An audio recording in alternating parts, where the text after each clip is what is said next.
Može.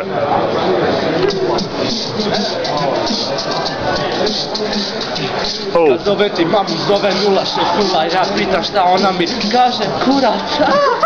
Ti ne znaš ni to, mama ti ima super dobar flow. Krevetu, ali neću više sam, zato što imaš tu neke gaće. I svi znamo da Adam opet sraće, jer su mu spale gaće. I to znači kada se posere osjeti govno i onda se odjene opet. I opet ćemo biti crna mrlja, brate ubijaš na ga, ideš strati drva tamo kao neki ludi crva. On je dobar beatboxer, a ti si spao kao da sam ti dao bokser u glavu. Ti si pao, nisi ni znao, ti si se našao dole. Jer gore je žuvija, ti opet si dole, to je preloše. Pogledaj, imaš molce na toj jaketi, svi džanketi znaju da si ti neki luđak i čudak, brate ukrasi djeda Božićnjaka, imao si dva, ne mogu složi nikad. Adam. 1-1-2. Mageljanovski stil, aj. Di su kuje? Šubi, rugaš se mojoj jaketi, a šta je to majke ti? Imaš neku jaketu, to je Nike, ti si jebene lezba ili dajk. Ima da si ružan opet, ja sam tu ostao dužan tebi, da ti jebe majku, daj odi više na tu cajku, evo došao dida bolje od tebe. Ćeš mu da odjebe jer si rekao da si gori od njega. Ja sam iznad neba, a ti si dolje, underground.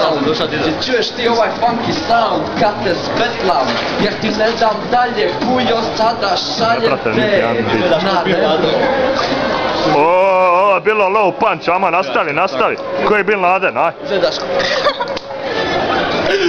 Izgledaš kao Bin Laden ili ja kad s ovo pivo padem, ti znadeš da bolji sam od tebe. Ti to nikad i nećeš znati, zato što ću ti ja sad srati, ti ćeš onda prat moje donje rublje. Brate, kužiš da imaš šutje rime, brate, imaš veliko vime kao da si krava i to je strava prava. Jer svi znamo da ti je velika glava, ova te trava totalno uništila. Moja sprava rima je toliko slavna da znaš da padaš sada dole kad žuvi te ubije. Opet sada bacam mete, uvijek sam na traci prvi ti, uvijek se kupiš kam, Stipe Crviška kupi zube i neke drugove, ima razne krugove, daje šatove, ne znam da ne.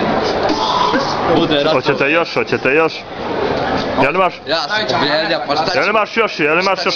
Šta ćemo više? A ne, ono... Stavit ćemo na net da ljudi gledaju. Aj. Ali koliko daš ti baci freestyle? Ne znam. Aj neki, ono, ne treba bit, aj. Ne da mi se.